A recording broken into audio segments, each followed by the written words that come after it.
Hi, so this is part two of step one.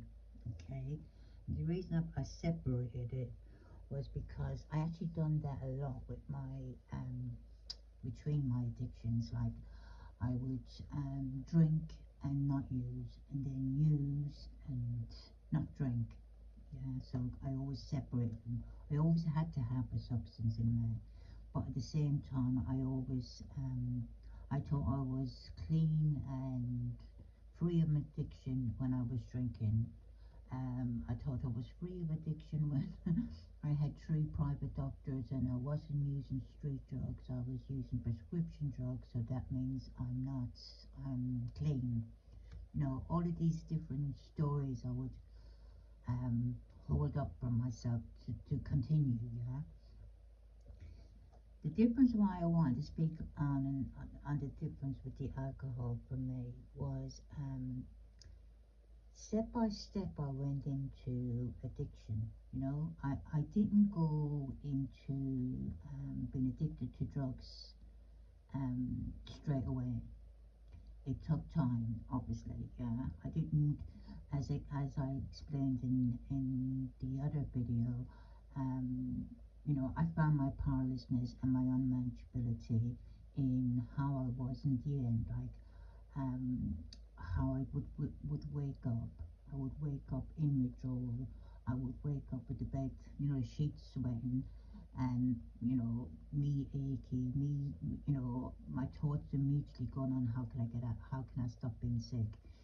So there I could see my, you know, or I tell myself stop thinking about it and I'll be back thinking about it again. So I could see I was powerless over how I thought in the mornings, and I was powerless over how I felt, in the sense of I couldn't say to myself, right, I'm physically not going to feel this unwellness, what I'm feeling, yeah, this withdrawal. I'm not going to feel it. I couldn't make that choice. I felt it. You know, I was in withdrawal, so I felt it. And the same with my thoughts. I couldn't switch them off as I choose. I couldn't wake up while I was in withdrawal and start thinking about um, going on holidays to Egypt next summer, for example, right?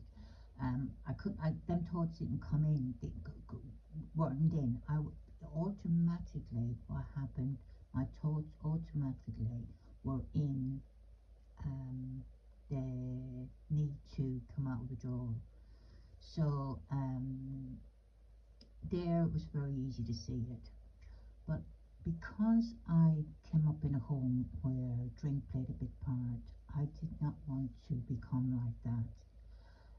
I'm not saying that because I came up in a family with a lot of, you know, there were a lot of drink was played a big part in it, made me become an alcoholic addict. No, because there's five children and it's only one of us who has this alcoholic addiction thing. So I'm not. It's not. I'm not coming from that space. What I'm saying is, very early on, I always felt drink was too big for me. Whether it was drinking other people, I would, you know, I would fear it, or drink in, like I'd go into a pub and the atmosphere in the pub, I would feel, you know, over anxiety, over anxious, over, you know, it always felt too big somehow or another. And so that's why my road went first down to addiction with drugs. Now, on a period of me stopping using drugs, I did go to a meeting and I was told in the meeting you cannot drink because alcohol is a drug. For me, oh, that was a no-go. That was the end of this kind of cult, right? I made up my decision there and then was, right? Because I could not see myself living without substance, number one. I needed something. I could not live. I could not act or be around people or be in life without having something inside of me. And everybody around me drank. Everybody, my family, my friends, you know, all these people that I knew. I'm Irish, for fuck's sake. I mean, everybody drank. So the reality of it was saying no, you can't drink when you give up drugs was like too unbearable. Yeah, it was just too much. I could not comprehend that. So I started off controlling my drink after hearing that. Controlling, controlled my drink. I would drink vodka. My drink was vodka, and I would drink vodka and lager at the weekends, and during the week I would just drink wine and lager. Reason being, wine is, it's less, it's not as bad as spirits, and what you call it, everybody, France drinks wine and whatever, la di da di da, all these different stories that I made it right for me to be able to do it, and right for me to be able to think to myself that I'm not addicted to alcohol in itself. But I knew, there was a part of me that always knew that whatever bottle I had in front of me, I was going to finish that night. So I'd rather it be wine than allow myself to drink vodka at weekends. And if it's the weekend, I could drink more.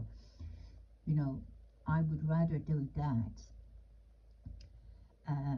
because it gave me a feeling of control. I don't know. It's a story of me having that. It's not too bad. It's not. I can minimize this. I can. I was always trying to control the uncontrollable. I was always trying to just control the situation with drink. And so in the end, my drinking overlapped to the to the minute I got, the more I drank, the more my defenses was down with the drugs, and I'd go and score as well, and then I'd use some top, so it became dual. But for me, on doing the step one with the drink, I had to go back to not where I ended up with the drink, right? I had, because with the drink, I could, um, it was a lot clothed or covered by the drugs. I didn't see that clearly. So I had to go back to how, you know, the saying, I used to hear people say, it's the first drink that does damage. And I used to think to myself, what are they talking about? I needed 2 or 3 drinks at least before anything bad was going to happen, yeah? Or that was, I was then unable to control. But the reality was I wasn't seeing a subtle craving. I didn't see that. I didn't see that powerlessness. So I could go back and I had to look at when I first took a drink, right, how I felt afterwards. Yes, there were nights and there was even days of where I could leave it for a couple of days and then go back and drink again, right? But I had to go back to the very first to see how I felt and how I was the minute I took that first drink. And the minute I took that first drink, apart from drinking it down the hatch like really fast, I would the kind of like the feeling of like, it put me in the mood for a drink. I started to have that feeling of, one, release. Jesus Christ, all the stress of trying to act around people. Now with a drink, I could just let go for a minute, yeah. So it gave me that feeling as well. Also with it, it gave me the feeling of just mainly it was that kind of thing of like, I'm in the mood for another, where half an hour beforehand, I didn't have that kind of craving, like I want another one, you know. Um, it's like if I had a meal, I'd eat the meal and I'd be full afterwards. But this, with drink, I started to see that my relationship with drink was, when I first took up one drink, even though there were times I was able to let them out, it did start craving in me. It did start me thinking to myself, get me feeling that in the mood to drink. Yeah. So I started to see my craving from the very beginning in the drink, you know. where with the addiction of drugs, it was like step by step by step.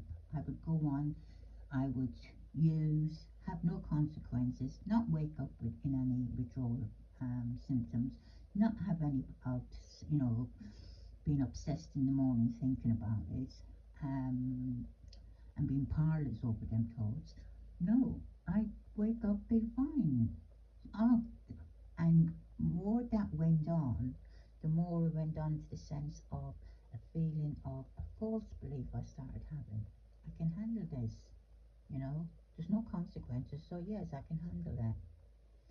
Until you, I couldn't. Yeah. Now, with the drink, I'm going back to I'm going to back to different by this, and the reason why I had to different by this is because I had to, for me personally, my step one had to be uncovered with my own personal history, because it had to be the truth, it had to be my truth, and I had to see it, and I had to know that it was real for me to actually hold this grounding. You know, this grounding that I have, that I put into place then, even though I've built on it since, it's kept me 29 years. I'm 29 years without a drinking mate or a drugging mate. And I could not go a day without substance in me. Majority of my life, I could not do it. It was it was unbelievable. I just couldn't do it. So, what tidbits am I given with the drink? I'm given, look at yourself with when you first took the drink. You know, look at your reaction, how you react to taking alcohol drink. You know, I found that not only did I drink fast, I began to have no, you know, I started to look at the unmanageability part of step one inside the drink, with me inside the drink.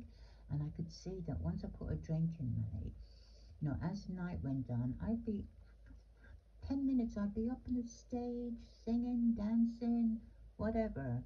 Best time, top notch, brilliant mood. To 5 minutes later, I'd be on the floor, crying.